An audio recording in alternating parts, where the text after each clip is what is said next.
Olá, bem-vindo de volta. Vamos continuar a leitura da Bíblia Sagrada, edição ecumênica de 1972 da Barça. E eu quero colocar nesse áudio, que vai ser bem curtinho, só algumas informações.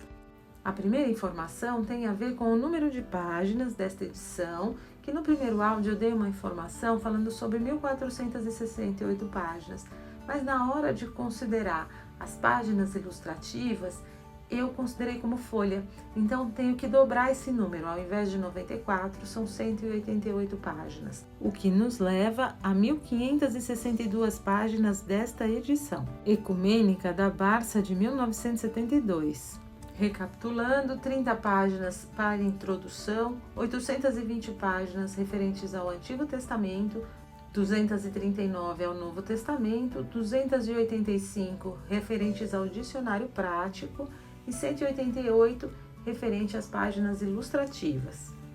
Lembrando que esta leitura é uma leitura fidedigna ao que está escrito nas páginas desta edição. Então, a leitura ela é conforme a linguagem da ocasião, adaptada pelos próprios professores de teologia e professores de ciência bíblica, conforme cada uma das interpretações. Quando vem alguma palavra que ela é pouco conhecida, eu coloco o significado para que nós possamos ter a continuidade já com o entendimento, sem precisar parar para ir olhar lá em dicionário, tá bem? Mas a leitura é fidedigna às páginas da Bíblia aqui da história de Nosso Senhor Jesus Cristo.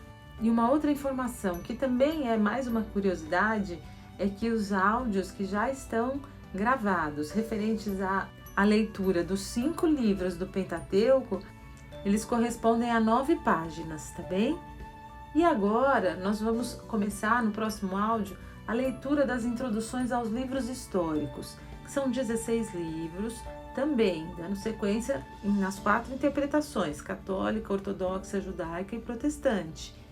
E aí eu vou fazer cada uma delas em 2 etapas, para que não fique o áudio muito extenso. Então, cerca de 8 livros num áudio e cerca de 8 livros no outro áudio, para encerrar dentro de cada uma das interpretações, que são a católica, ortodoxa, judaica e protestante. Sempre é bacana retomar, porque tem quem possa estar começando agora, e aí ouve o que está acontecendo, e depois vai lá nos primeiros áudios, começa a leitura e vai acompanhando as palavras de Nosso Senhor.